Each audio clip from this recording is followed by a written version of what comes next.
نظر بد کی حقیقت اور اس کا علاج۔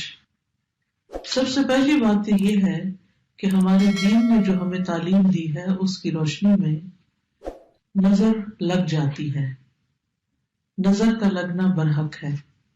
نبی صلی اللہ علیہ وسلم نے فرمایا العین حق، نظر لگنا حق ہے، برحق ہے، یعنی ایک ایسی حقیقت ہے جو ثابت شدہ ہے، یعنی نظر کے اثرات ہوتے ہیں اور اس میں کوئی شک کی بات نہیں یا اس کا انکار نہیں کیا جا سکتا۔ اور اس کی حقیقت یہ ہے کہ انسانی نظر کے اندر اللہ تعالیٰ نے ایک ایسی طاقت رکھ دی ہے کہ جو دوسرے پر جا کر اثر انداز ہوتی ہے اور اس سے بعض اوقات بیماری بھی لگ جاتی ہے۔ نظر بد کے بارے میں قرآن مجید سے جو بات ہمیں پتہ چلتی ہے وہ کچھ یوں ہے کہ یوسف علیہ السلام کے والد یعقوب علیہ السلام جو تھے، جب وہ اپنے سارے بیٹوں کو یوسف علیہ السلام کے پاس بھیج رہے تھے تو انہوں نے خاص طور پر انہیں ہدایت کی کہ سب ایک دروازے سے داخل نہ ہونا۔ سورۃ یوسف کی آیت نمبر 67 میں آتا ہے وَقَالَ يَا بَنِيَّ لَا تَدْخُلُوا مِن بَابٍ وَاحِدٍ وَادْخُلُوا مِنْ أَبْوَابٍ مُتَفَرِّقَةٍ وَمَا أُغْنِي عَنْكُم مِّنَ اللَّهِ مِن شَيْءٍ إِنِ الْحُكْمُ إِلَّا لِلَّهِ عَلَيْهِ تَوَكَّلْتُ وَعَلَيْهِ فَلْيَتَوَكَّلِ الْمُتَوَكِّلُونَ۔ یعقوب علیہ السلام نے کہا اے میرے بیٹو، ایک دروازے سے داخل نہ ہونا اور الگ الگ دروازوں سے داخل ہونا، اور میں تم سے اللہ کی طرف سے آنے والی کوئی چیز ہٹا نہیں سکتا، یعنی اگر تمہیں نظر لگ گئی تو میں تمہیں کچھ کام نہیں آ سکتا۔ حکم اللہ کے سوا کسی کا نہیں، اسی پر میں نے بھروسہ کیا اور اسی پر لازم ہے کہ بھروسہ کرنے والے بھروسہ کریں۔ تو چونکہ ان کے یہ 11 بیٹے تھے کہ جو سفر پر روانہ ہو رہے تھے اور سبھی جوان تھے، تو آپ خود سوچیں کہ کسی گھر سے 11 جوان بیٹے نکلے تو لازماً سب کی نگاہوں میں آئیں گے، کسی شہر میں داخل ہوں، شکلیں بھی ملتی جلتی ہوں اور صحت مند بھی ہوں، تو یہ دوسروں کے لیے ایک حیرت کی بات ہوتی ہے، تو جس سے انسان متاثر ہو سکتا ہے۔ نظر جو ہے اللہ کی تقدیر اور قضاء و قدر کے ساتھ کبھی کبھی قتل بھی کر دیتی ہے، کبھی بیمار کر دیتی ہے، کبھی دہشت زدہ کر دیتی ہے، کبھی کمزور کر دیتی ہے، کبھی کوئی چیز جلا دیتی ہے۔ تو ایسا کیسے ہوتا ہے؟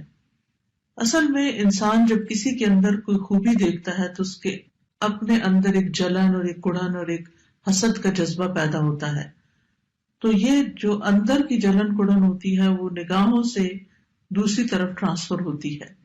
جیسے کسی کے ساتھ محبت ہو تو وہ محبت بھی نگاہوں سے پتہ چلتی ہے، نفرت ہو تو وہ نفرت بھی۔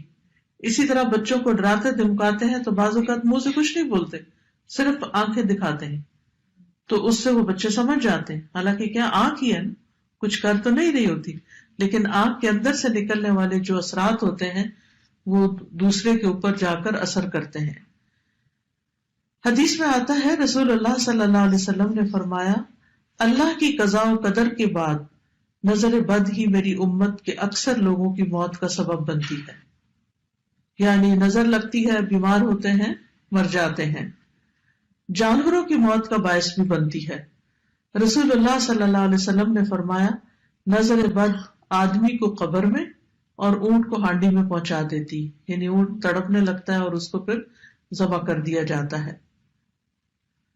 پھر اسی طرح یہ ہے کہ بعض اوقات اگر کسی ماں کو نظر لگی ہوئی ہو جب بچے کے ساتھ پریگننٹ ہو تو وہ نظر اس کے بچے تک بھی منتقل ہو سکتی ہے، کیونکہ نظر کا تعلق جو ہے، یعنی نظر کے جو اثرات ہیں وہ جسم کے اندر تک سرایت کر جاتے ہیں۔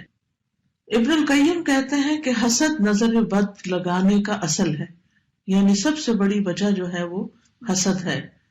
کبھی انسان اپنے آپ کو نظر لگا دیتا ہے، کبھی بغیر ارادے یا طبعی فطرت کی وجہ سے اس کی نظر لگ جاتی، یعنی پہلی چیز تو حسد ہے، لیکن کبھی کبھی حسد کے بغیر بھی لگتی ہے، کبھی اپنے آپ کو بھی لگتی ہے اور کبھی کسی اور کو بھی لگ جاتی ہے۔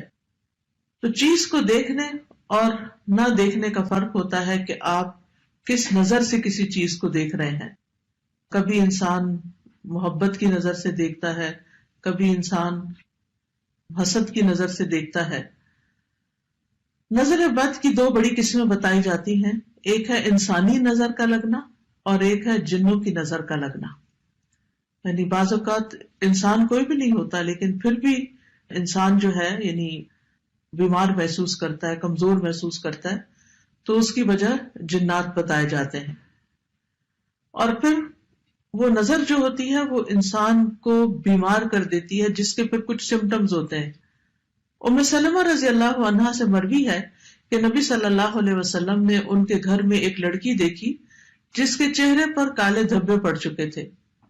تو آپ نے فرمایا کہ اس پر دم کرو کیونکہ اسے نظر بد لگ گئی ہے. یعنی اس سے انسان کے خون کے اندر ایسے کیمیکل چینجز واقع ہوتے ہیں کہ اسکن ڈیزیزز بھی ہو سکتی ہیں. اور آپ صلی اللہ علیہ وسلم نے یہاں صفعۃ کا لفظ فرمایا جس کا مطلب ہوتا ہے جن کی نظر. یعنی اس بچی کو کسی انسان کی نظر نہیں لگی تھی بلکہ جن کی نظر لگی تھی. اور جنوں کی نظر جو ہوتی ہے وہ انسانوں کی نظر سے زیادہ سخت ہوتی ہے. ابن باز کہتے ہیں کہ نظر کا لگنا برحق ہے، جیسا کہ رسول اللہ صلی اللہ علیہ وسلم نے فرمایا، اور یہ انسانوں سے بھی لگتی ہے اور جنات سے بھی لگتی ہے.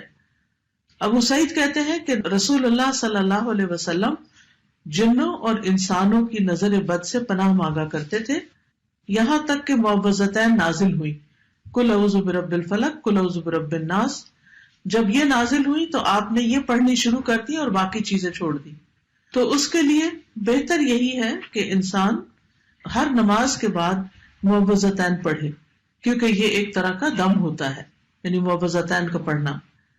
تاثیر کے اعتبار سے نظر کی کچھ اقسام ہیں. ایک ہے العین المعجبہ، خوشی یا تعجب والی نظر، حیران ہو کے کسی چیز کو دیکھنا، خوش ہو کے کسی چیز کو دیکھنا. تو یہ بھی دوسرے کو بعض اوقات لگ جاتی ہے اگر انسان ساتھ برکت کی دعا نہ دے. اسی لیے جب آپ کسی دلہن کو دیکھیں تو ماشاء اللہ بارک اللہ فی، اللہ برکتیں دے، دعائیں کریں، عید مبارک. کیوں کہتے ہیں؟ کیونکہ جب دیکھتے ہیں کہ اچھے کپڑوں میں ہے انسان، اچھا حال حلیہ ہے، تو دوسرے کو فوراً مبارک دی جاتی ہے تاکہ وہ انسان کے شر سے محفوظ رہے. پھر اسی طرح اس نظر کے بارے میں آتا ہے کہ قرآن مجید میں سورۃ الکہف میں اس کا ذکر آتا ہے، وَلَوْلَا إِذْ دَخَلْتَ جَنَّتَكَ قُلْتَ مَا شَاءَ اللَّهُ لَا قُوَّةَ إِلَّا بِاللَّهِ إِن تَرَنِي أَنَا أَقَلَّ مِنْكَ مَالًا وَوَلَدًا. اور جب تو اپنے باغ میں داخل ہوا تو تو نے کیوں نہ کہا کہ جو اللہ نے چاہا، ماشاء اللہ، لا حول ولا قوت الا باللہ. اگر تو مجھے دیکھتا ہے کہ میں مال اور اولاد میں تجھ سے کم ہوں. تو یہ آگے قصہ چلتا ہے. تو اس شخص کے باغ کو بھی نظر لگی تھی جس کی وجہ سے باغ سارا جل گیا تھا. پھر اسی طرح محبت کرنے والے کی نظر لگنا، کیونکہ جو شخص کسی سے محبت کرتا ہے وہ اس کو بہت گہری نظر سے دیکھتا ہے. ابن حجر رحمت اللہ علیہ کہتے ہیں نظر کبھی خوشی اور تعجب کی صورت میں بھی لگ جاتی ہے، اگرچہ وہ حسد کے بغیر ہی ہو، اور اگرچہ وہ کسی محبت کرنے والے کی طرف سے ہو، اور اگرچہ وہ نیک آدمی کی طرف سے ہی ہو، یعنی نیک آدمی کی بھی لگ جاتی ہے. اور اگر کسی آدمی کو کوئی چیز اچھی لگے تو اس کو فوراً اس چیز کے لیے برکت کی دعا کرنی چاہیے جو اس کو اچھی لگی ہے، تو یہ اس کی طرف سے دم ہی ہو جائے گا. یعنی وہ دم بارک اللہ فیک کہنا جو ہے، اللہ کا نام لینا، ماشاء اللہ کہنا، یہ ایک طرح سے آپ دوسرے پہ دم کر رہے ہوتے ہیں، اور اس طرح دوسرا شخص شر سے محفوظ رہتا ہے. پھر ہے حسد کرنے والی نظر. قرآن مجید میں حسد کے بارے میں بھی آتا ہے، اور یہ نظر خبیث نفس سے نکلتی ہے، اور یہ شخص دوسرے کی نعمت کو ختم کرنا چاہتا ہے. وہ ایسی نگاہ سے، جیسے کہتے ہیں نا کھا جانے والی نگاہ سے دیکھتا ہے چیزوں کو، کہ جس سے اس کا مقصد یہ ہوتا ہے کہ اس شخص کو جو نعمت ملی ہے یہ اس سے دور چلی جائے. پھر اسی طرح بیمار کر دینے والی نظر، یہ وہ نظر ہے جو بیماری کی تاثیر کے ساتھ اثر انداز ہوتی ہے، اور اس کے نتیجے میں مختلف طرح کی بیماریاں لگ جاتی ہیں. ابو ذر رضی اللہ عنہ کہتے ہیں کہ رسول اللہ صلی اللہ علیہ وسلم نے فرمایا، بے شک نظر بد آدمی کو اللہ کے حکم سے دیوانہ کر دیتی ہے.